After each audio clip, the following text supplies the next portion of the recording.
والسلام على سيد الأنبياء والمرسلين سيدنا ومولانا محمد وآله وأصحابه ومن تبعهم بإحسان إلى يوم الدين. أما بعد فحضرة الكرام para alim, para ustadz, para kiai, ikhwah fillah, as'adakumullah ajma'in. Tidak panjang kalam, sekurang-kurangnya kalau Al-Fakir membahas tadabbur tafsir Al-Quran, maka seminimal-minimalnya rangkuman dari 15 kitab tafsir yang Al-Fakir punya. Kebanyakan kitab-kitab tafsir kalau membahas tafsir termasuk surah Al-Fatihah, awal yang dibahas babnya adalah tentang keutamaan. Casing dulu, luar dulu fadilah daripada surah Al-Fatihah. Lalu ada pembahasan fadilah ta'awud, fadilah basmalah, lalu makna mengapa harus alhamdulillahirabbil alamin dulu, mengapa ar-Rahman ar-Rahim bukan al-Ghaniyil Mughni, dan seterusnya. Itu pembahasan sase berikutnya insyaallah. Kali ini kita mulai dengan keutamaan daripada surah Al-Fatihah. Belasan catatan dari Al-Quran maupun hadis.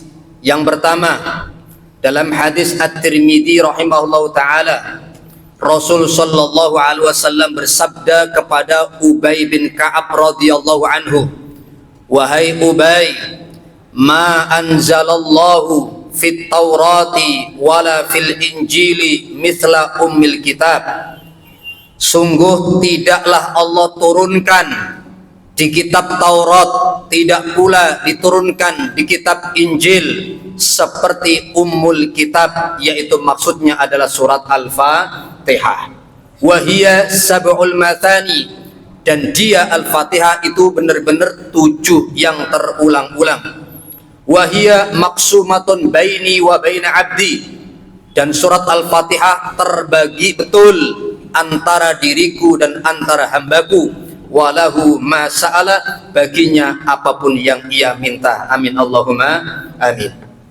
Disimpulkan oleh para alim ulama dari hadis ini, keutamaan pertama dari surah Al-Fatihah adalah surat yang tak tertandingi ganjarane, tidak pernah ada di kitab Taurat maupun Injil.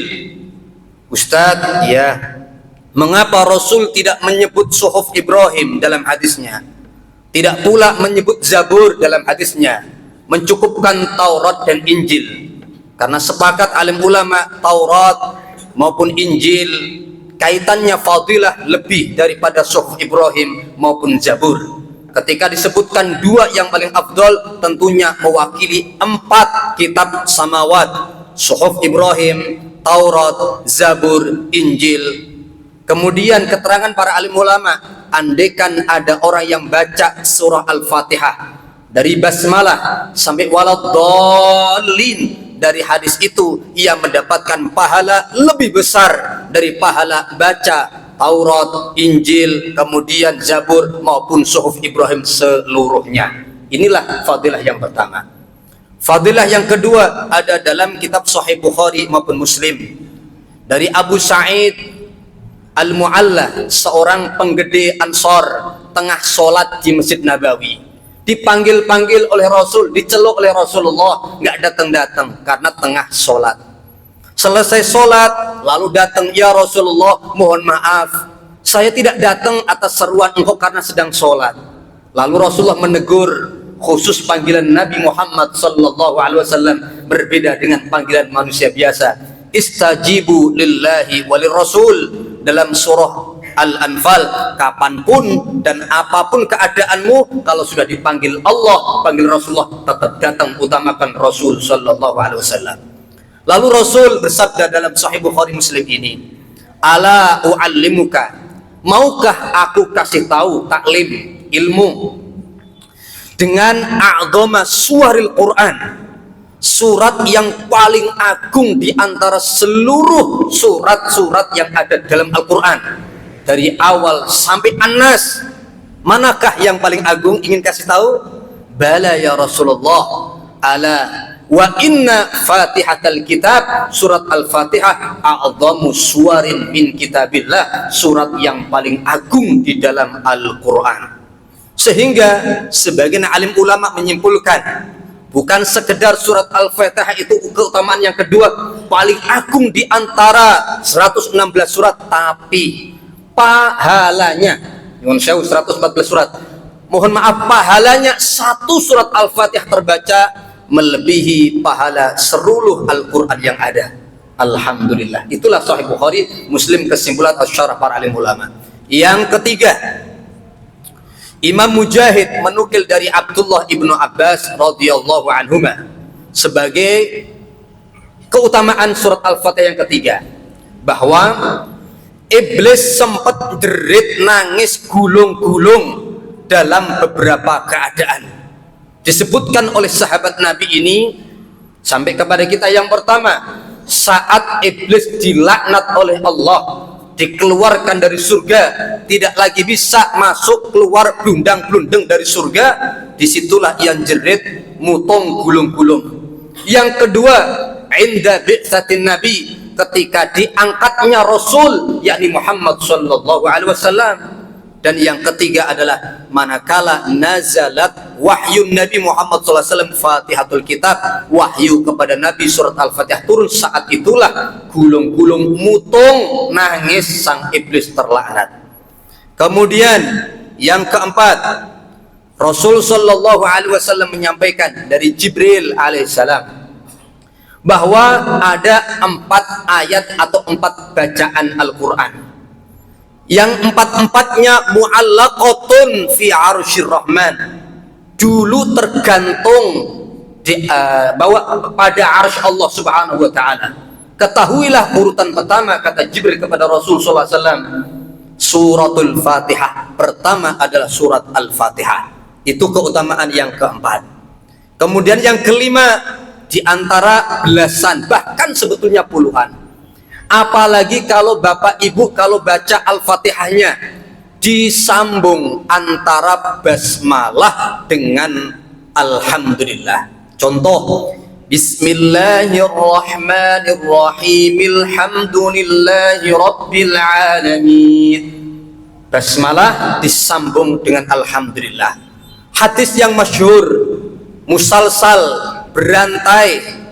Contoh dalam kitab tafsir As-Sawi, syarah tafsir Jalalain, dari Abul Arabi, beliau dari Abul Hasan Ali, Abul Hasan Ali dari Abu Muhammad ibnu Fadl, beliau dari Abu Bakar Asy-Syasi Muhammad, kemudian dari Abdullah As-Sarakhsi, dari sampai kepada Sayyidina Anas dari Nabiullah Muhammad Al-Mustafa Rasulullah sallallahu alaihi wasallam.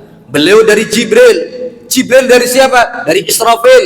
Riwayat yang lain, Jibril dari Mikail dari Israfil dari Allah. Allah berfirman seperti ini, ya Israfil, runtutan sanadnya, ya Israfil, wa izzati wa jalali, sumpah demi kemuliaanku dan keagunganku.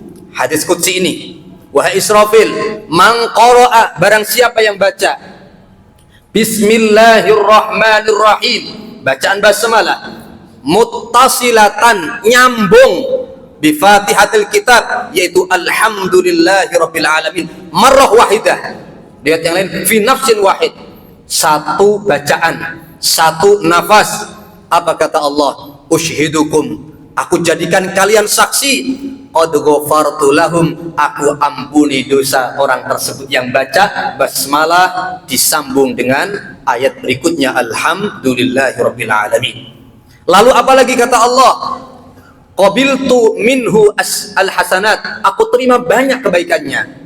Yang ketiga, wa tajawaztu anhu sayiat, banyak keburukan yang aku ampuni, aku relakan, aku lebur. Kemudian wala ahriqu lisanahu finnar, aku tidak akan membakar lidahnya di neraka. Lalu apalagi? Wa ujiruhu, aku lindungi orang tersebut min adabil qabri wa adabin nar, dari siksa kubur maupun siksa neraka. Amin ya rabbal alamin. Itu baru berapa jemaah? Baru 5. Dan masih banyak. Yang keenam, saya singkat, Rasul banyak menyebutkan nama-nama, julukan, pangkat khusus surat Al-Fatihah. Minimalnya ada 20 nama yang disebut Nabi Sallallahu Alaihi Wasallam.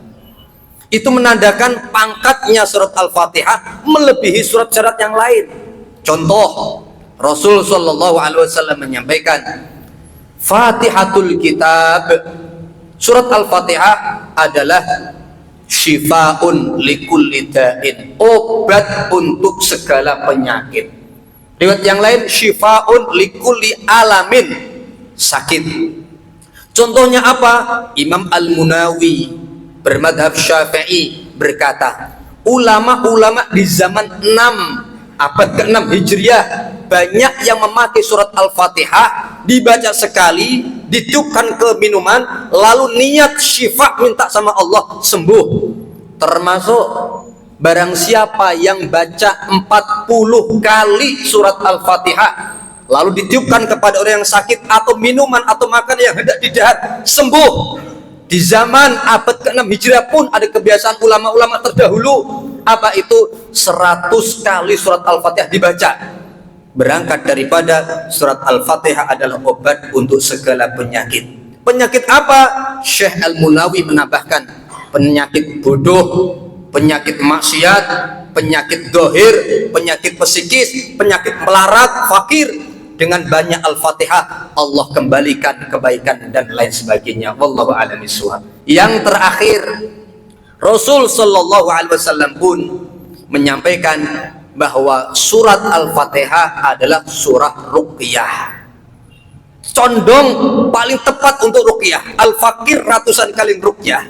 Begitu pula kawan-kawan ruqyah, bacaan Quran yang pertama kali dibaca mesti rata-rata Al-Fatihah sebelum surat-surat yang lain. Sekalipun Rasul pernah bertanya kepada Ubay bin Ka'ab, wahai Ubay, tahukah engkau ayat yang paling agung di dalam Al-Quran? Beliau menjawab, Allah dan Rasulnya yang paling tahu. Ayat yang paling agung adalah ayat kursi. Tapi bacaan surat, bukan ayat, surat yang terbaik tetap ijma' para alim ulama adalah surah Al-Fatihah. Silahkan dibuktikan.